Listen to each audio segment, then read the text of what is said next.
കാര്യങ്ങൾ കർത്തു കരണം കാരണം ക്രിയകൾ കാലസ്വരൂപി കരിതന്റെ വിലാസമേതും വീര്യങ്ങൾ ചേരും അവതാരങ്ങളുണ്ടു പല കാര്യാനുരൂപി ഹരിനാരായണായ നമഃ.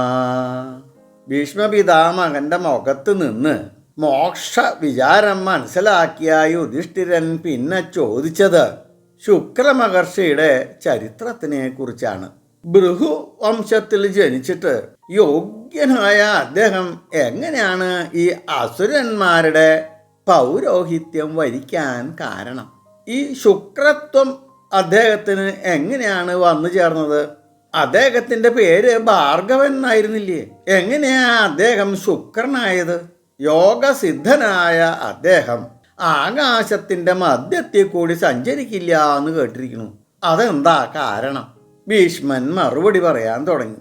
യുധിഷ്ഠിര, അസുരന്മാരെ ഉദ്ധരിക്കാൻ വേണ്ടിയിട്ടല്ല, മറിച്ച് ദേവന്മാരുടെ തേജസ്സും വീര്യവും വർദ്ധിപ്പിക്കാൻ വേണ്ടിയിട്ടാണ് ശുക്രൻ അസുര ഗുരുവായി തീർന്നത്. ആകാശമധ്യത്തിൽ കൂടെയുള്ള യാത്ര അദ്ദേഹം ഒഴിവാക്കാനുള്ള കാരണം എന്താണെന്ന് എനിക്ക് ശരിക്കും അറിഞ്ഞൂടാ.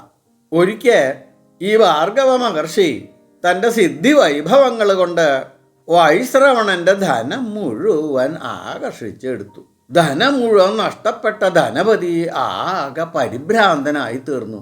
ഈ ലോകത്തിൽ വെച്ച് ഏറ്റവും ധനവാനായ വൈശ്രവണനാണ് ദരിദ്രനായി തീർന്നിരിക്കുന്നത്.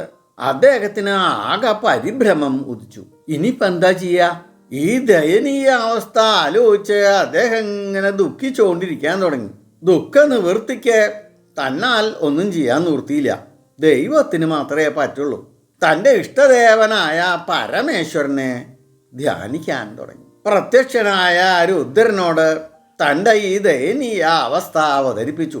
ഉടനെ കോപം വന്നു രുദ്രന്. ശൂലം അങ്ങോട്ട് എടുത്തിട്ട് ഈ ഭാർഗവ മഹർഷിയെ കൊല്ലാൻ പുറപ്പെട്ടു. ഭാർഗവൻ ചില്ലറക്കാരനൊന്നുമല്ല, ത്രികാലജ്ഞാനിയാണ്.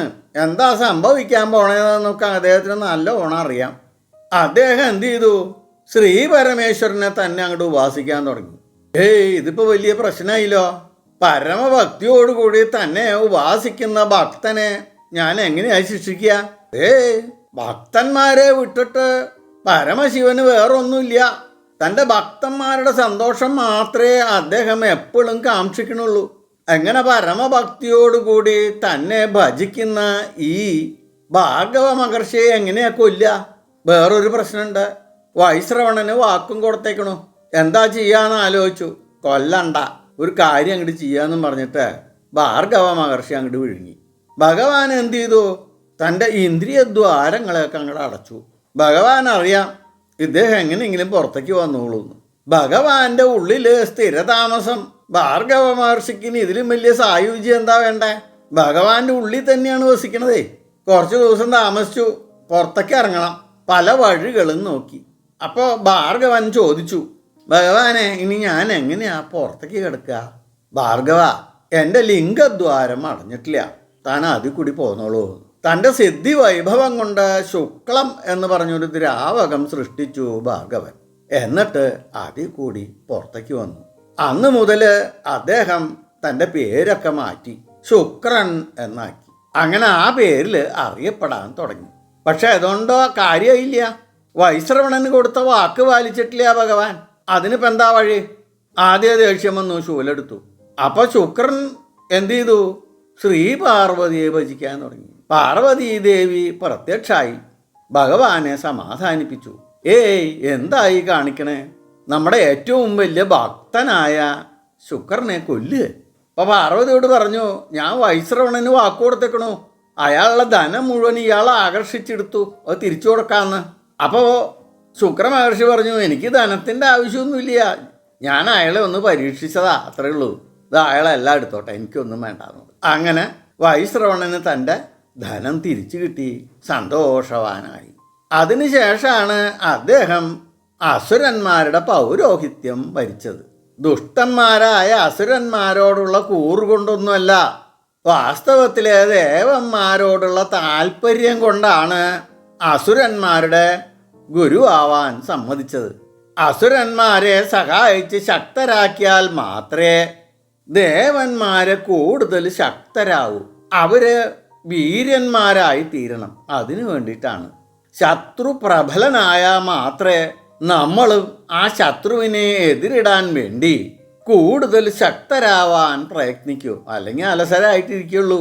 ശത്രു പ്രബലനായൊരു ശത്രു വരുന്നു എന്ന് പോകുമ്പോൾ അവനെ എതിരിടാൻ വേണ്ടി നമ്മളും പ്രയത്നിച്ച് കൂടുതൽ ശക്തരാവാൻ ശ്രമിക്കും. ഇതാണ് അതിൻ്റെ സാരം. യുധിഷ്ഠിര, ഇതൊക്കെ തന്നെയാണ് അങ്ങ് ചോദിച്ച ഈ ശുക്രാചാര്യൻ്റെ വൈചിത്ര്യങ്ങൾ എന്ന് പറഞ്ഞ് ഭീഷ്മ പിതാമഹൻ അന്നത്തെ സംഭാഷണം അവസാനിപ്പിച്ചു. എല്ലാവർക്കും ഭഗവാന്റെ എല്ലാ അനുഗ്രഹ ആശിസ്സുകളും എപ്പോഴും ഉണ്ടാവണേ എന്ന് പ്രാർത്ഥിച്ചുകൊണ്ട് ലോക സമസ്ത സുഖിനോ ഭവന്തു.